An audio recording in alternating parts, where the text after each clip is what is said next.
آگے ایک اور حدیث مبارک عرض کرنا چاہوں گا۔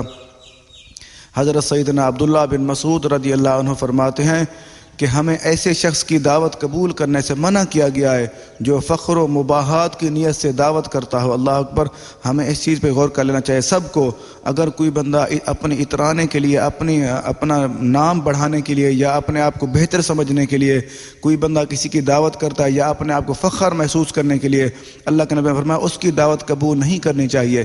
کیونکہ ہم دیکھتے ہیں کافی دفعہ ایسے ہوتے ہیں کچھ لوگ، وہ دعوت اس لیے کرتے ہیں، وہ کہتے ہیں ہمارا نام اچھا بنے، یا یہ جو لوگ ہماری تعریفیں کریں، یہ کہتے ہیں اچھا انسان ہے، یا ہماری دعوتیں کرتا ہے، ہمیں کھانا کھلاتا ہے۔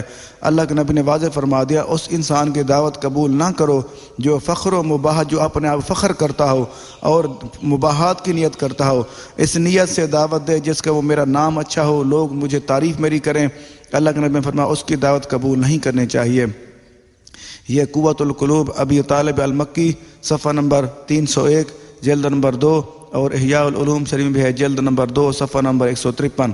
ہمیں اس چیز پہ غور کر لینا چاہیے، اگر کوئی ہمارا دوست یا ہمارا جاننے والا یا کوئی ہمارا رشتہ دار اس نیت سے یا اس ارادے کی سمجھ آ جاتی، ہمیں دل کا نہیں پتہ لیکن سمجھ آ جاتی ہے۔ اگر کوئی بندہ دعوت پہ جائے، ایک دفعہ اگر سمجھ نہیں آئے گا تو اس کے بعد ضرور سمجھ آ جائے گی۔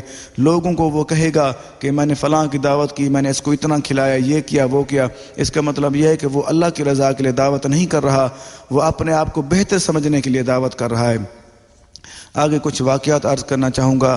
ایک دفعہ کا ذکر ہے کہ سرکار دو عالم صلی اللہ علیہ وسلم کی کسی صحابی رضی اللہ عنہ نے دعوت کی، تو آپ صلی اللہ علیہ وسلم نے دعوت قبول فرمائی اور جا کر کھانا تناول فرمایا، اور بعد میں دعا دی، فرمایا تیرا کھانا نیک لوگ کھائیں۔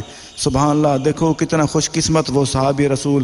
اس سے یہ معلوم ہو رہا ہے کہ اچھی لوگوں کو بھی دعوت کرنی چاہیے، جو نیک لوگ ہیں، جو پاکیزہ لوگ ہیں، ان کے بھی ہمیں دعوت کرنی چاہیے۔ اس کا فائدہ یہ ہوگا کیونکہ وہ لوگ ہمیں دعا دیں گے اور ہمارے رزق میں برکت ہوگی اور ہمارے سارے معاملات میں برکت ہوگی۔ یہ سنن ابی داؤد کتاب اطعمہ باب ما جاء فی دعاء لرب صفحہ نمبر 514 جلد نمبر 3 حدیث نمبر 3854، اور احیاء العلوم شریف میں بھی ہے جلد نمبر 2 صفحہ نمبر 135۔ ہمیں اس بات پہ غور کر لینا چاہیے، تھوڑا سا غور کریں کہ اگر کوئی جو بندہ دعا دینے والا ہو اور عزت کرنے والا ہو، اس کی بھی دعوت ضرور کرنی چاہیے۔ اور کچھ لوگ ایسے ہوتے ہیں کہ وہ اچھے لوگوں کی دعوت نہیں کرتے، جو پیسے والے لوگ ہیں ان کی دعوت کرتے ہیں۔ ہمیں اس چیز پہ غور کر لینا چاہیے، جو اچھا انسان ہو اس کی دعوت لازمی کرنی چاہیے۔ آگے ایک اور حدیث مبارکہ ہے، وہ آپ نے ارشاد فرما دیا کہ ایک روایت میں آتا ہے کہ متقی شخص کا کھانا کھاؤ اور تمہارا کھانا بھی متقی ہی کھائے۔ سبحان اللہ، دیکھو اللہ کے نبی نے ہمیں واضح ارشاد فرما دیا، آپ اگر متقی شخص کی دعوت کریں گے یا اس کے پاس کھانا کھائیں گے تو وہ متقی ہی آپ کے پاس کھانا کھائیں گے۔ اگر آپ متقی لوگوں کی دعوت کریں گے، آپ کو بھی صاف ظاہر ہے وہ متقی، وہ پرہیزگار لوگ بلائیں گے۔ یہ سنن ترمذی شریف کتاب الزہد حدیث نمبر 2403، اور احیاء العلوم شریف بھی ہے جلد نمبر 2 صفحہ نمبر 135۔ آگے ایک اور واقعہ عرض کرنا چاہوں گا۔ ایک واقعہ روایت میں آتا ہے کہ چند مسکین راستے میں بیٹھے ہوئے تھے اور کھانا کھا رہے تھے، اور ریت پر اپنی چیزوں کو پھیلا کر بیٹھے ہوئے تھے، اور روٹی کے ٹکڑے اپنے سامنے رکھ کے وہ کھا رہے تھے۔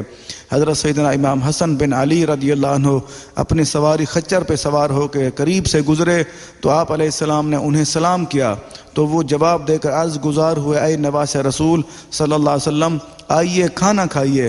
تو آپ رضی اللہ عنہ نے فرمایا، ہاں بے شک اللہ تعالیٰ بڑائی چاہنے والوں کو پسند نہیں فرماتا۔ چنانچہ آپ رضی اللہ عنہ خچر سے نیچے اترے اور زمین پر بیٹھ کر ان کے ساتھ کھانا کھایا، پھر انہیں سلام کیا اور سوار ہو کر فرمایا، میں نے تمہاری دعوت قبول کی ہے، تم بھی میری دعوت قبول کرو۔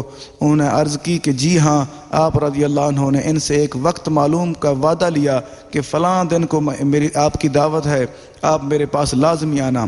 کہ پھر جب وہ وقت قریب آیا تو آپ رضی اللہ عنہ ان کے سامنے وہ آگے تشریف لے آئے، تو آپ رضی اللہ عنہ نے ان کے سامنے اچھے کھانے رکھے اور خود بھی ان کے ساتھ بیٹھ کر کھانے لگے۔ سبحان اللہ، دیکھو نواس رسول کا کتنا بڑا مقام، آپ کا کتنا زیادہ ادب اور کتنا زیادہ شفقت تھی لوگوں کے، غریب اور مسکینوں کے اوپر۔ وہ کیا کرتے، تھوڑا سا واقعی وضاحت کر دوں۔ ایک دفعہ حضرت سیدنا امام حسن بن علی رضی اللہ عنہ کہیں سفر پر جا رہے تھے، تو راستے میں دیکھا کچھ مسکین، کچھ غریب جو مانگنے والے فقیر تھے، وہ راستے میں بیٹھے ہوئے تھے۔ وہ ایک ایسی ریت کے ٹیلے پہ بیٹھے ہوئے تھے راستے کے قریب، وہ کھانا کھا رہے تھے اور انہوں نے روٹی کے ٹکڑے اپنے آگے رکھے ہوئے تھے، کھانا کھا رہے تھے، اور آپ رضی اللہ عنہ نے جا کر ان کو سلام کیا۔ پھر انہوں نے عرض کی کہ اے نواس رسول، آپ بھی ہمارے ساتھ کھانا کھائیے۔ تو نواس رسول حضرت سیدنا امام حسن رضی اللہ عنہ ان کے ساتھ بیٹھ کر کھانا کھانے لگے۔ جب کھانا کھا لیا تو پھر واپس جانے لگے۔ پھر انہوں نے آپ رضی اللہ عنہ نے دعوت دی ان کو کہ آپ بھی آؤ میرے پاس کھانا کھانا، فلاں دن فلاں وقت آپ کو ٹائم دیتا ہوں کہ آپ بھی آنا میرے پاس۔ پھر جب وہ ٹائم آیا پھر وہ بھی آ گئے حضرت امام حسن رضی اللہ عنہ کے پاس، وہ بھی کھانا کھلے۔ حضرت امام حسن رضی اللہ عنہ نے اتنی زیادہ ان کی خدمت کی، اچھے اچھے کھانے ان کے پاس رکھے اور آپ ان کے ساتھ بیٹھ کر کھانا بھی کھانے لگے۔ دیکھو کتنا زیادہ عاجزی۔ ہمیں نبی کریم صلی اللہ علیہ وسلم کی ذات مبارکہ سے درس لینا چاہیے، اور آپ کی آل سے بھی اور آپ کے اصحاب سے بھی درس لینا چاہیے، کیونکہ ان کا اتنا زیادہ مقام تھا۔ وہ دعوت بھی دیتے اور مسکینوں کی دعوت بھی قبول بھی فرماتے۔ یہ احیاء العلوم شریف میں بھی ہے، جلد نمبر 2 صفحہ نمبر 138۔